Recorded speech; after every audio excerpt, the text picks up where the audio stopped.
कृष्ण जन्माष्टमी भगवान श्री कृष्ण के जन्मोत्सव के रूप में मनाई जाती है। यह त्योहार भाद्रपद मास की अष्टमी तिथि को मनाया जाता है, जो भगवान विष्णु के 8वें अवतार श्री कृष्ण के जन्म का प्रतीक है। श्री कृष्ण का जन्म धरती पर धर्म की पुनः स्थापना और अधर्म का नाश करने के लिए हुआ था। उनकी जीवन गाथा अनेक लीलाओं और प्रेरक कथाओं से भरी हुई है। मथुरा का राजा कंस बहुत ही अत्याचारी और क्रूर शासक था। एक दिन जब वह अपनी बहन देवकी का विवाह वासुदेव से कर रहा था, तो आकाशवाणी हुई कि देवकी का 8वां पुत्र कंस का वध करेगा। यह सुनकर कंस भयभीत हो गया और उसने अपनी बहन देवकी और वासुदेव को कारागार में बंद कर दिया। कंस ने यह तय किया कि वह देवकी के हर बच्चे को मार देगा, ताकि भविष्यवाणी कभी पूरी न हो सके। जैसे ही देवकी का कोई संतान जन्म लेता, कंस उसे निर्दयता से मार डालता। इस प्रकार उसने देवकी के 6 बच्चों को मार दिया। जब देवकी का 7वां पुत्र जन्म लेने वाला था, तब भगवान विष्णु की माया से वह गर्भ योग माया देवी के द्वारा रोहिणी के गर्भ में स्थानांतरित कर दिया गया और बलराम के रूप में जन्म लिया। इसके बाद जब 8वां पुत्र जन्म लेने का समय आया, तो भगवान विष्णु ने स्वयं श्री कृष्ण के रूप में जन्म लिया। यह रात अंधकारमयी, तूफानी और अत्यंत भयावह थी। लेकिन जैसे ही श्री कृष्ण का जन्म हुआ, कारागार में दिव्य प्रकाश फैल गया।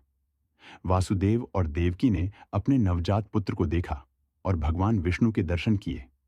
भगवान विष्णु ने वासुदेव से कहा कि वे उन्हें गोकुल में नंद और यशोदा के घर छोड़ आएं, जहां वे सुरक्षित रहेंगे। वासुदेव का चमत्कारिक यात्रा।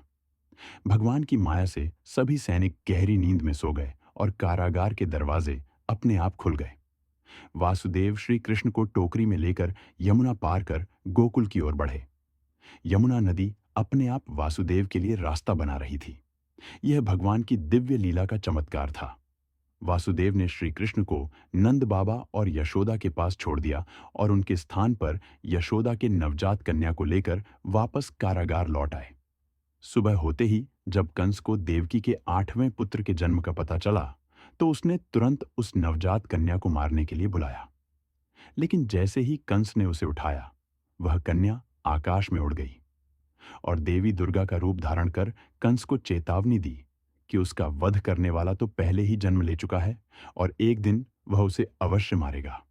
कृष्ण का पालन पोषण नंद और यशोदा ने गोकुल में किया, जहां उन्होंने कई चमत्कार और लीलाएं की। जब वे बड़े हुए, तब उन्होंने कंस का वध किया और मथुरा को उसके अत्याचार से मुक्त किया। कृष्ण जन्माष्टमी केवल भगवान श्री कृष्ण के जन्म का उत्सव नहीं है, बल्कि यह उनके जीवन की लीलाओं और शिक्षाओं का भी स्मरण कराती है। भगवान कृष्ण ने अपने जीवन से हमें धर्म, प्रेम, कर्तव्य और निष्काम कर्म का संदेश दिया। गीता में दिया गया उनका उपदेश आज भी मानव जीवन का मार्गदर्शन करता है। इस दिन भक्तजन व्रत रखते हैं, मंदिरों में झांकियां सजाई जाती हैं और रात 12 बजे श्री कृष्ण के जन्म का उत्सव मनाया जाता है।